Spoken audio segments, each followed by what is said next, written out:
مجبور ہے. ہم تو مانگنے نہیں آئے لیکن ہم مجبور ہیں.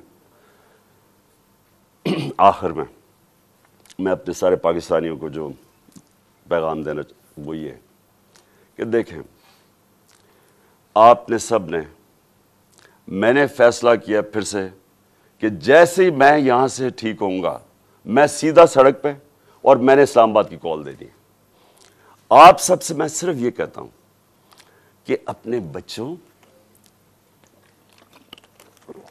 اپنے مستقبل کے لیے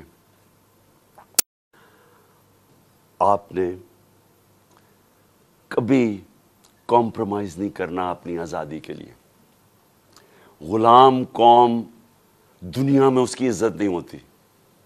ہر ایک پاسپورٹ پوچھے ہمارے پاکستانیوں سے کیا ہوتا رہا، دنیا عزت نہیں کرتی اور وہ قوم اوپر ہی نہیں جا سکتی. اگر ہم نے یہ غلامی کر کے اوپر جانا تھا تو ہم کب 40 سال سے تو میں جانتا ہوں غلامی کر رہے ہیں. وہ کوئی امریکن آتا ہے اس کے پیر میں گر جاتے ہیں، کوئی گورا رنگ دیکھتے ہیں اس کے جوتے پالش کرنے شروع کر دیتے.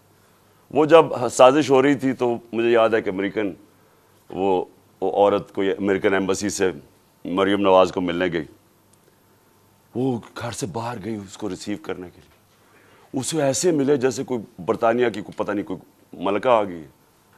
اس کے سامنے صرف لیٹ ہی نہیں گئی کہ میرے اوپر سے چل کے جاؤ جا کے اس کے جوتے نہ گندے ہو جائیں. یہ اپنے آپ کو ہم ذلیل کرتے ہیں ساری جگہ دنیا کے اندر، کیونکہ ہم بیکاریوں کی طرح پھرتے ہیں، قومی غیرت کھو بیٹھے. اور کیوں نہیں ہم آگے بڑھ سکتے؟ کیونکہ انصاف نہیں ہے. انصاف نہیں ہے، خوشحالی نہیں ہے، انصاف نہیں ہے، آزادی نہیں ہے. تو میرے پاکستانیوں، آپ نے سب نے جب تک یہ 3 لوگ ریزائن نہیں کرتے آپ نے پروٹیسٹ کرنا ہے.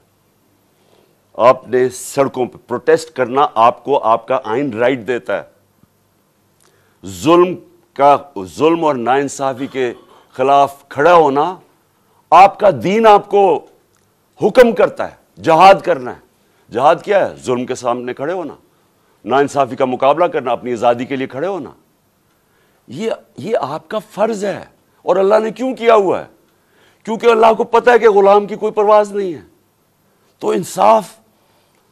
انصاف آپ کو